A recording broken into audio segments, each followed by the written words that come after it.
Hello everyone, this is Kalila Holmes and I'm here to talk to you about tinnitus of the ear, or tinnitus as some people pronounce it. It's a ringing or noise in your ear that no one else hears. So stay tuned for my journey.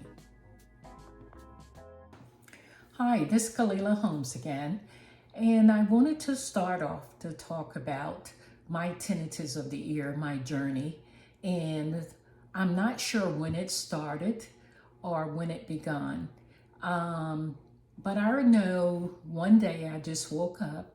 All of a sudden I heard this noise in my ear, and it started getting louder, and it lasted all day.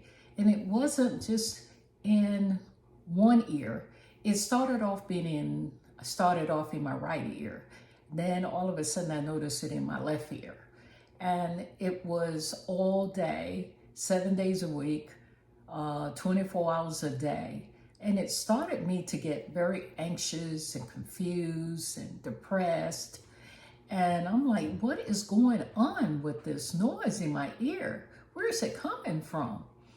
So I thought maybe, I did something or, maybe to go away, but it didn't go away. So I called my nurse practitioner and asked her about it, and she referred me to an audiologist. So I went to an audiologist about my hearing.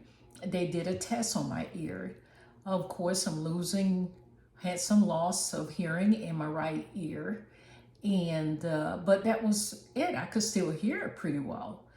And he did not recommend any hearing aids or anything like that. Of course, they were doing consult for hearing aids, and he said if you would like to, you can also just do a consult for hearing aid. He said, but I don't think it'll do you any good. It's something that you have to learn to live with. And I said, what? There's no cure for it. This is what he's telling me.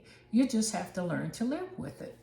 Well, of course, that made me even more depressed and very anxious to know there's no cure for what's going on or what I'm hearing in my ears.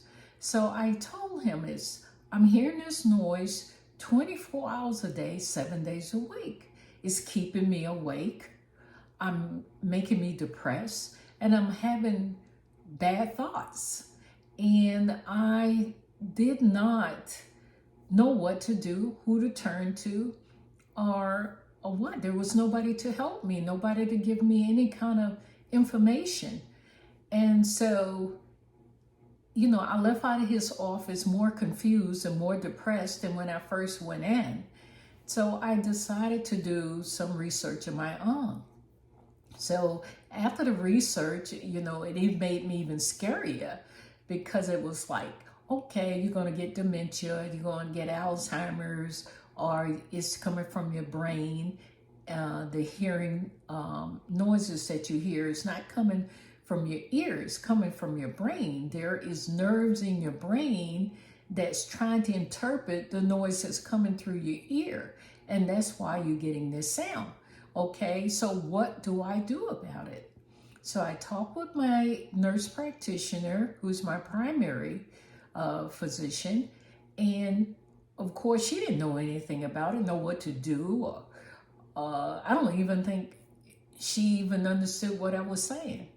So she said she would talk with her colleagues and see what they have to say. And when she got back with me, she said, well, millions of people have this disorder. And I said, yeah, but in my reading, it talked about a lot of the veterans because of the type of work they did in the military, people that listen to loud music, or head injuries, or medication, and I'm like, okay, well, maybe I need to look at trying to do an MRI of my brain or my hearing to see what's going on. So I did an MRI. She did an MRI, had an MRI done, and it showed that everything was normal. And so I'm like, okay, so if that's normal, maybe I need to look at medication. And so I did try to change my blood pressure medication, And the blood pressure medication she gave me, I won't say the name of it, but it was an old medication, old blood pressure medication. And when she gave it to me, the prescription, I had it filled and it dropped my blood pressure so low.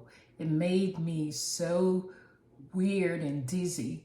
And I tried it for 2 to 3 days, and then I called her and I said, I can't take this. I need to go back on my regular blood pressure medicine.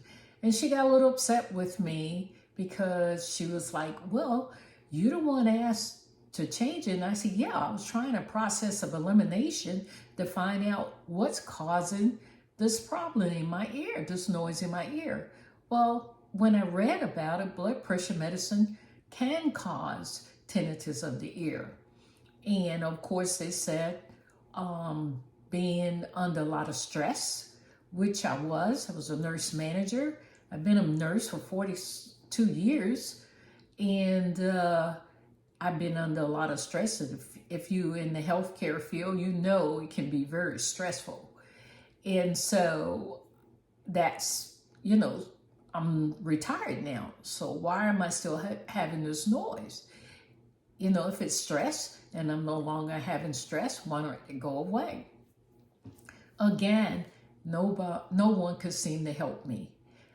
And, you know, I still do my research. And what I'm going to talk about on the next video is some of the other things that I started.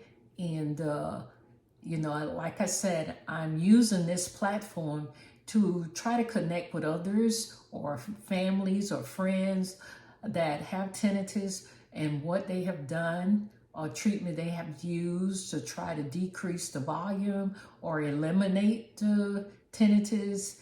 And I'll tell you in the next video some of the other videos I have watched regarding tinnitus and some of the things that they was telling me to try or telling others to try. So until then, if you're interested, please give it a thumbs up and subscribe, and I will talk with you about my continued journey on my next video.